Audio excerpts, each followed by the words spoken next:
श्रीराम समर्थ. संत एकनाथ महाराजकृत भावार्थ रामायण बालकांड अध्याय 8. तीर्थाहून जेव्हा रघुनाथ घरी आले तेव्हा त्याला जे वैराग्य आलेलं होतं ते कसं होतं ते आपण पाहू. श्रीराम सच्चिदानंद घन तोही वैराग्य लक्षण लोक कल्याणार्थ दावी आपण जन तारावया. सकळ वैराग्याचे फळ स्वयसी राम केवळ तोही वैराग्याचे शिळ दावी प्रबळ लोकोपकारा. तीर्थाहून आलिया रघुनाथ नावडे राज्य राज्यार्थ नावडे लोक लोकार्थ विषय स्वार्थ नावडे. नावडे संग्रहो धनधान्य नावडे राज्यपर अभिमान नावडे मान सन्मान वैराग्यपूर्ण अनुतापी. नावडे सुवर्णधातू अर्थ तितुका होय अनर्थ ज्याचे पोटी अर्थस्वार्थ त्यासी परमार्थ कदा न भेटे. परमार्थ भेटण्यासाठी परमेश्वराची प्राप्ती होण्यासाठी कसं वैराग्य लागतं ते आता श्रीरामाने आपल्याला दाखवून दिलं. आता इकडे वसिष्ठांनी काय केलं आहे बघा बरं. विश्वामित्र अयोध्येला आलेत आणि विश्वामित्र राज्यात आले, सभेत आले म्हणल्यावर दशरथाला खूप आनंद झाला आणि तो लगेच त्यांच्या पायावर त्यांनी लोळण घेतली. वसिष्ठांनी त्या विश्वामित्रांना आलिंगनच दिले, कारण दोघांनाही आता खूप आनंद झालेला होता की श्रीराम आता मोठा झालेला आहे आणि त्याला सगळं शिकवून झालेलं आहे म्हणल्यावर विश्वामित्राला पण खूप आनंद झाला. आणि तो कशासाठी आला होता म्हणून दशरथ म्हणायला लागला. दशरथ म्हणे, विश्वामित्रा तू होसी प्रतिसृष्टीचा ध्राता उद्धारा व्याकुळ गोत्रा परमपवित्र आला. संतोषिनी बोले दशरथ, विश्वामित्र तुझे मनोरथ सिद्धी पाववी न समस्त हे निश्चितार्थ मदवाक्य. दशरथा तुझे अवतार्य धैर्य वीर्य धूर्ण गांभीर्य तुझ्या पुरुषार्थाचे शौर्य सुरवर स्वर्गी वानटाती.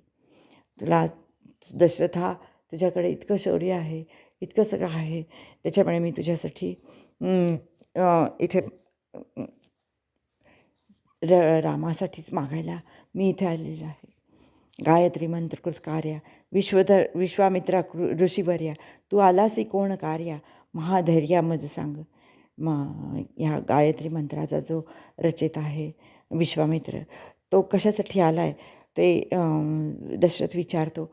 पण जेव्हा तो म्हणतो की मला माझे मागणे नव्हे वित्त, माझे मागणे नव्हे प्राकृत, माझे मागणे रघुनाथ यज्ञ सिद्धार्थ कृतकार्या.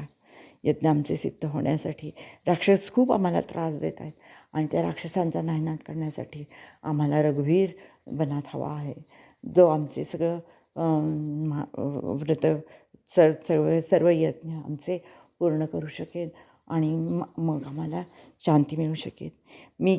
पण दशरथ काय म्हणतो?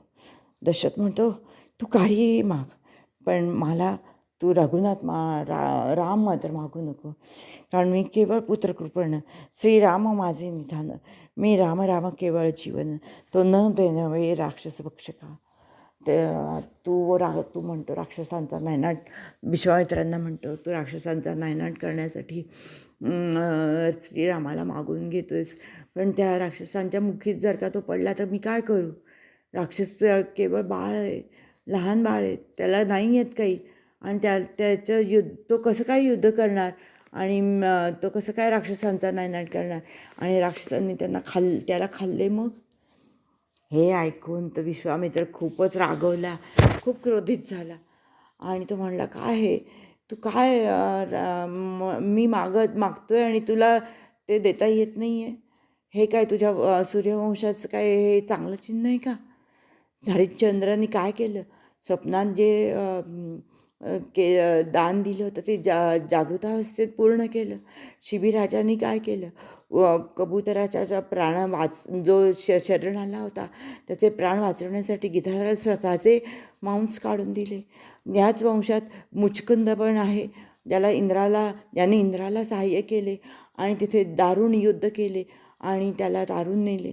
ते वंशी तू जन्मोनी जाण, दान न दैववे म्हणसे आपण, ते वंशीच्या यशाची पूर्ण तू दूषण लाविले. आणि रामाला तू बालक म्हणतोस. राम म्हणजे केवळ बाळ. हे बुद्धी मुख्यत्वे स्थूळ. श्रीराम अवतार निर्मळ. जाण केवळ सुरसाह्या. देवांना साह्य करण्यासाठी रामाने अवतार घेतलेला आहे. आणि तू म्हणतोस की राम बाळ आहे. हे तू काय म्हणतोस? तो परमशूर आहे. आणि तू म्हणतो त्याला शास्त्रास्त्र काही येत नाही. तो परमशूर आहे. श्रीमान राम मनुष्य नव्हे पाही. राम देहीच विदेही. श्रीराम चैतन्य विग्रही. राम ज्ञानरूप आहे. राम स्वदेही परब्रह्म. राम परब्रह्म असताना तू त्याला काय बाळ वगैरे म्हणतोस. आणि तो राक्षसांना मारणारा आहे. तर तू म्हणतो तो राक्षसांच्या मुखीच आहे. हे काय तू बोलतोस रे वशिष्ठांना तू विचार. म्हणजे तुला ते सांगतील की राम म्हणजे कोण आहे ते. हां. तर तो वसिष्ठ म्हणे, नृपवरा क्षोभवू नको विश्वामित्रा. हा प्रतिसृष्टीचा धात्रा भस्मगोळ कोत्रा करील क्षणार्थ. तो वसिष्ठ दशरथाला सांगायला लागला की अरे तू त्याला का क्रोधित करतोयस. तुला मी एक उपाय सांगतो, तसं तू कर. वसिष्ठ गुह्य सांगे रायासी. शांत करी विश्वामित्रासी. दोघे पुत्र द्यावेत असी. दोघे पुत्र तुम्हापासी क्रीडार्थ. तू 2 पुत्रांना रामाला आणि लक्ष्मणाला विश्वामित्रांच्या स्वाधीन कर. आणि 2 पुत्र म्हणजे भरत आणि शत्रुघ्न हे तुझ्यापाशी राहतील. तेव्हा मग कुठे दशरथाला समाधान वाटले. आणि त्यांनी लोटांगण घातले वसिष्ठांशी. साष्टांग नमन केले रायांनी. चरणी माथा विश्वामित्रासी. ये रे हृदयासी आलिंगनी. रामाने विश्वामित्रांनी मग दशरथ राजाला आलिंगन दिले आणि म्हणाला, अरे मी तर फक्त एका रामाला मागितलं, पण तुम्हाला राम आणि लक्ष्मण दोन्ही दिले.